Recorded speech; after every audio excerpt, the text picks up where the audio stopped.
എമ്പുരാനിലെ രാഷ്ട്രീയം കത്തുന്നു. ഇടത് സംഘപരിവാർ അനുകൂലികൾ തമ്മിൽ സൈബർ പോര്. റിലീസ് ചെയ്ത ദിവസം എമ്പുരാനെ ചൊല്ലി ഇടത് സംഘപരിവാർ അനുകൂലികൾ തമ്മിൽ സൈബർ പോര്. സിനിമയുടെ രാഷ്ട്രീയത്തെ അഭിനന്ദിക്കുന്ന കുറിപ്പുകളുമായി മുൻ മന്ത്രി കോടിയേരി ബാലകൃഷ്ണന്റെ മകനും നടനുമായ ബിനീഷ് കോടിയേരിയാണ് ആദ്യം സമൂഹ മാധ്യമങ്ങളിൽ വിവാദത്തിന് തിരികൊളുത്തിയത്. തൊട്ടു പിന്നാലെ സംഘപരിവാർ അനുകൂലികൾ ചിത്രത്തിനെതിരെ രൂക്ഷ ആക്രമണം തുടങ്ങി. നേതാക്കളെ അപമാനിക്കുന്നുവെന്നും വാസ്തവവിരുദ്ധമായ കാര്യങ്ങളാണ് അതിലുള്ളതെന്നുമാണ് അവരുടെ ആരോപണം. ചിത്രത്തിന്റെ ബുക്ക് ചെയ്ത ടിക്കറ്റുകൾ റദ്ദാക്കിയതിന്റെ സ്ക്രീൻഷോട്ടുകൾ സഹിതമായിരുന്നു പലരുടെയും രോഷപ്രകടനം.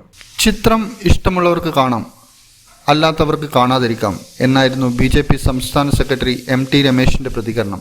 സിനിമയെ സിനിമയായി കാണണമെന്നും അതിനുള്ള സാമാന്യ ബുദ്ധി കേരളത്തിലുള്ളവർക്കുണ്ടെന്നും അദ്ദേഹം പറഞ്ഞു.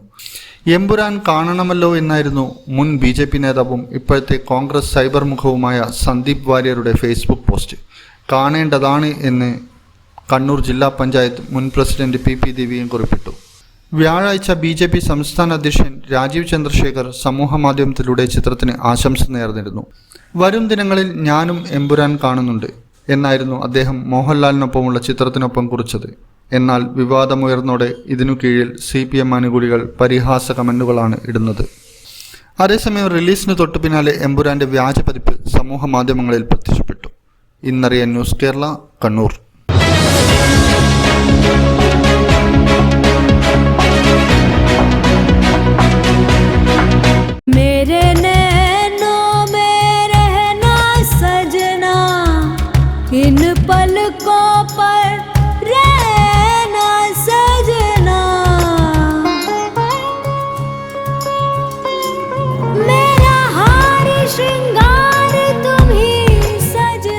Family Wedding Center, the beginning of forever.